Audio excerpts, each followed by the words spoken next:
ಎಲ್ರಿಗೂ ನಮಸ್ಕಾರ. ನಾನು ಪ್ರತಿಭಾ. ಕುಕ್ ವಿತ್ ಪ್ರತಿ ಕಾರ್ಯಕ್ರಮಕ್ಕೆ ತಮ್ಮೆಲ್ರಿಗೂ ಸ್ವಾಗತ. ನಾನಿವತ್ತು ಈ ಮ್ಯಾಂಗೋ ಕೇಕ್ ಹೇಗೆ ಮಾಡೋದು ಅಂತ ಹೇಳ್ಕೊಡ್ತಾ ಇದ್ದೀನಿ.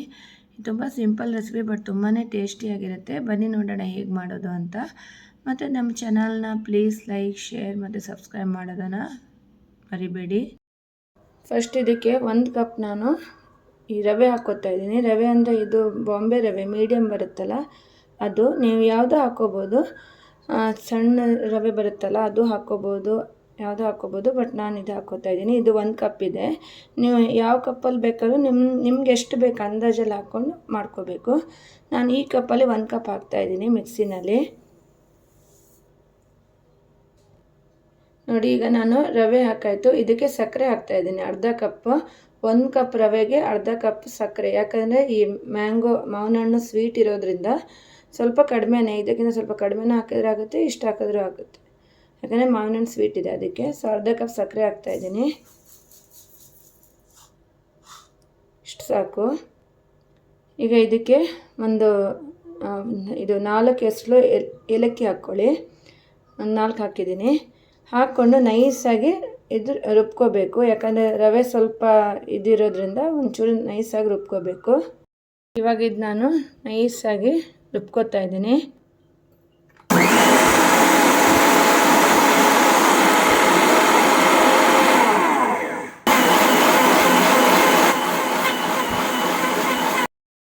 ಇದು ನೋಡಿ, ಇವಾಗ ಆಗಿದೆ ರುಬ್ಬಿದ್ದು. ಹಿಂಗೆ ಮಾಡ್ಕೋಬೇಕು, ನೈಸಾಗಿ ಮಾಡ್ಕೋಬೇಕು. ಇವಾಗ ಇದು ನಾನು ಹಾಕೋತಾ ಇದ್ದೀನಿ ಒಂದು ಬೌಲ್ಗೆ. ನೋಡಿ, ಹಿಂಗೆ ಹಾಕೋತಾ ಇದ್ದೀನಿ.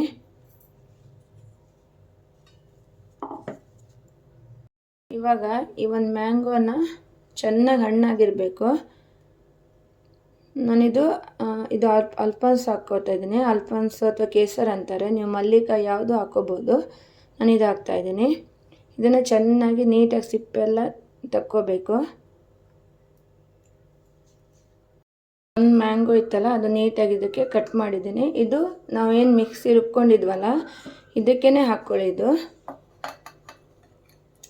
ಹಾಕ್ಕೊಂಡು ನೈಸಾಗಿ ರುಬ್ಕೋಬೇಕು. ಸ್ವಲ್ಪ ಹಾಲು ಹಾಕ್ಬೇಕು ಇದಕ್ಕೆ. ಹಾಲು ಹಾಕ್ಕೊಂಡು ನೈಸಾಗಿ ರುಬ್ಕೋಬೇಕು. ಹಾಲು ಹಾಕ್ತಾಯಿದ್ದೀನಿ. ಎಷ್ಟು ಬೇಕೋ ಅಷ್ಟು ಹಾಕ್ಕೊಳ್ಳಿ. ಒಂದು ಸ್ವಲ್ಪ ಹಾಕ್ಕೊಳ್ಳಿ, ಜಾಸ್ತಿ ಹಾಕ್ಕೋಬೇಡಿ. ಒಂದು 1/4 ಕಪ್ ಹಾಕಿದ್ದೀನಿ ಹಾಲು.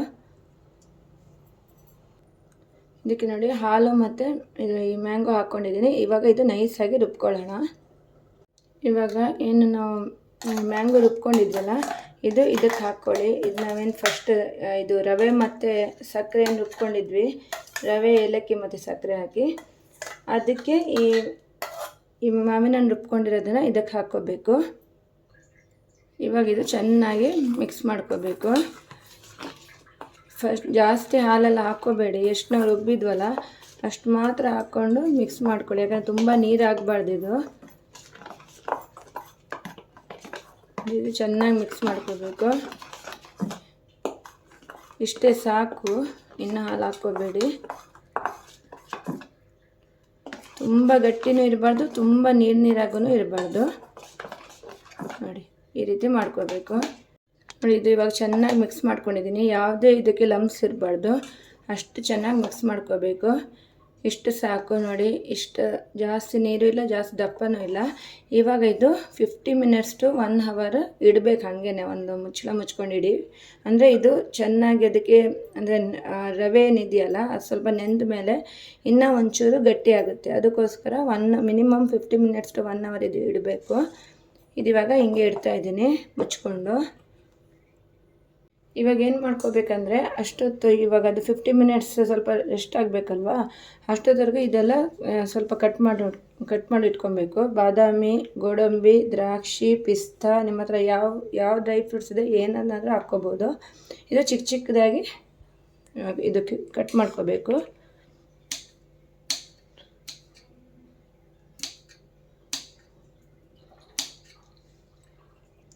ನೋಡಿ, ಇದು ಇವಾಗೆಲ್ಲ ನಾನು ಪಿಸ್ತಾ, ಗೋಡಂಬಿ, ದ್ರಾಕ್ಷಿ, ಬಾದಾಮಿ ಎಲ್ಲ ಈ ರೀತಿ ಕಟ್ ಮಾಡಿ ಇಟ್ಕೊಂಡಿದ್ದೀನಿ. ಮತ್ತು ಏನು ಮಾಡಬೇಕಂದ್ರೆ ಇದಿರುತ್ತಲ್ಲ ಟೂಟಿ ಫ್ರೂಟಿ, ಇದನ್ನು ಒಂದು ಸ್ವಲ್ಪ ಹಿಟ್ಟಲ್ಲಿ ಹಾಕಿ ಮಿಕ್ಸ್ ಮಾಡಿ ಇಟ್ಕೊಂಡಿದ್ದೀನಿ ಅದಕ್ಕೆ ಮಿಕ್ಸ್ ಮಾಡೋದಕ್ಕೆ. ನೋಡಿ ಇದಕ್ಕೆ ಇವಾಗ ನಾನು ಹಾಕ್ಕೋತಾ ಇದ್ದೀನಿ. ಡ್ರೈ ಫ್ರೂಟ್ಸ್ ಎಲ್ಲನೂ ಹಾಕ್ಕೋಬೇಡಿ, ಒಂದು ಫಸ್ಟ್ ಅರ್ಧ ಹಾಕ್ಕೊಳ್ಳಿ. ಆಮೇಲೆ ಅರ್ಧ ಹಾಕಿದ್ದೀನಿ ಡ್ರೈ ಫ್ರೂಟ್ಸ್, ಇದನ್ನು ಒಂದು ಸ್ವಲ್ಪ ಹಾಕ್ಕೊಳ್ಳಿ. ಸ್ವಲ್ಪ ಹಾಕ್ಕೊಂಡಿದ್ದೀನಿ. ಆಮೇಲೆ ಇದಕ್ಕೆ ಒಂದು 2 ಸ್ಪೂನ್ಸ್ ಆಫ್ ಇದು ಹಾಕ್ಕೋಬೇಕು, ಬೆಣ್ಣೆ. ಅಂದರೆ ನೀವು ಬೆಣ್ಣೆ ಹಾಕ್ಕೋಬೋದು, ತುಪ್ಪ ಹಾಕ್ಕೋಬೋದು, ಎಣ್ಣೆ ಏನಾದರೂ ಹಾಕ್ಕೋಬೋದು. ಆದರೆ ನಾನು 2 ಸ್ಪೂನ್ ಬೆಣ್ಣೆ ಹಾಕ್ಕೊಂಡಿದ್ದೀನಿ, ಹೋಮ್ ಮೇಡ್ ಬಟರ್ ಇದು. ಇದೊಂದು 2 ಸ್ಪೂನ್ ಹಾಕ್ತಾಯಿದ್ದೀನಿ. ನೋಡಿ ಇವಾಗ ಇದನ್ನು ಚೆನ್ನಾಗಿ ಮಿಕ್ಸ್ ಮಾಡ್ಕೋಬೇಕು. ಇದು ಮಾಡಿದ್ಮೇಲೆ ಆವಾಗಲೇ ನಾನು 1 ಅವರ್ ರೆಸ್ಟಿಗೆ ಇಟ್ಟಿದ್ದೆ. 1 ಅವರ್ ರೆಸ್ಟಿಗೆ ಇಟ್ಟ ಮೇಲೆ ಆಮೇಲೆ ಇದಕ್ಕೆಲ್ಲ ಈ ಟೂಟಿ ಫ್ರೂಟಿ, ಡ್ರೈ ಫ್ರೂಟು ಮತ್ತು ಬೆಣ್ಣೆ ಎಲ್ಲ ಹಾಕಿದ್ದೀನಿ. ಚೆನ್ನಾಗಿ ಈ ರೀತಿ ಮಿಕ್ಸ್ ಮಾಡ್ಕೊಳ್ಳಿ. ಚೆನ್ನಾಗಿ ಈ ರೀತಿ ಮಿಕ್ಸ್ ಮಾಡಿ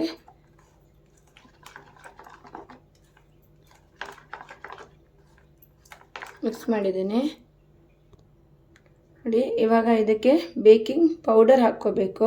ಇದು ದೊಡ್ಡ ಸ್ಪೂನು, ಅದಕ್ಕೆ ಅರ್ಧ ಸ್ಪೂನ್ ಹಾಕಿದ್ದೀನಿ. ಚಿಕ್ಕ ಸ್ಪೂನ್ ಆದರೆ 1 ಸ್ಪೂನ್ ಹಾಕ್ಕೊಳ್ಳಿ. ಬೇಕಿಂಗ್ ಸೋಡಾ ಹಾಕೋದು ಬೇಕಾಗಿಲ್ಲ, ಬೇಕಿಂಗ್ ಪೌಡರ್ ಹಾಕಿದರೆ ಸಾಕು. ಇದು ಹಾಕಿದ್ಮೇಲೆ ಒಂದು ಸ್ವಲ್ಪ ಮಿಕ್ಸ್ ಮಾಡ್ಕೋಬೇಕು. ಇವಾಗ ಮಿಕ್ಸ್ ಮಾಡ್ಕೋತಾ ಇದ್ದೀನಿ.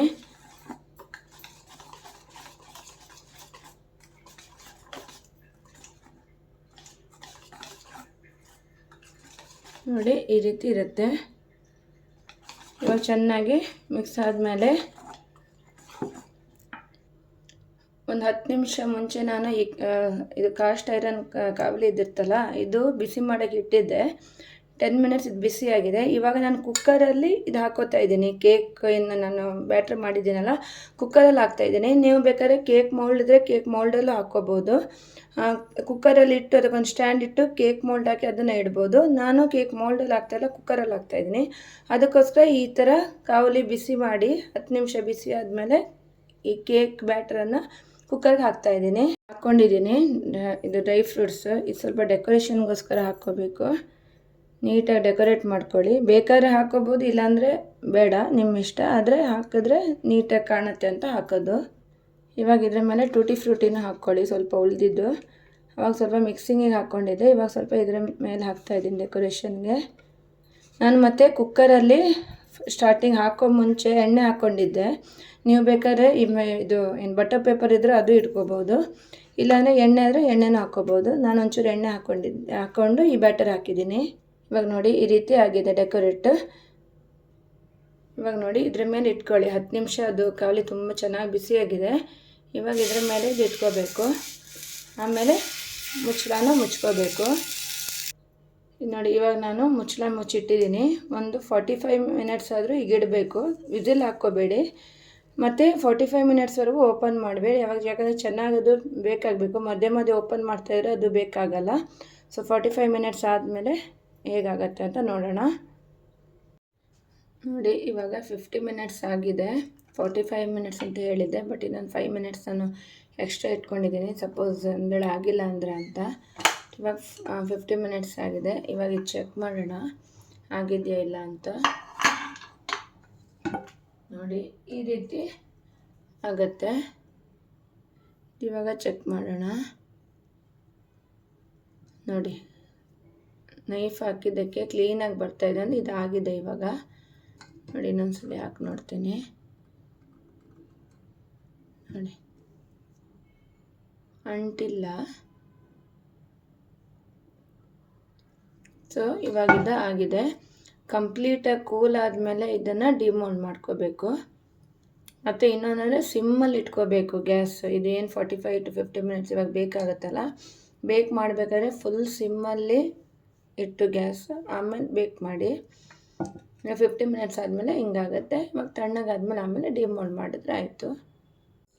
ನೋಡಿ ಇವಾಗ ಕೇಕ್ ಆವಾಗಲೇ ಆಗಿತ್ತು, ಬಟ್ ಇವಾಗ ಸ್ವಲ್ಪ ತಣ್ಣಗಾಗಿದೆ. ಇವಾಗ ಡಿಮೋಲ್ಡ್ ಮಾಡೋಣ. ಸೈಡ್ ಈ ರೀತಿ ಸ್ಕ್ರ್ಯಾಪ್ ಮಾಡ್ಕೊಳ್ಳಿ. ಮಾಡಿಕೊಂಡು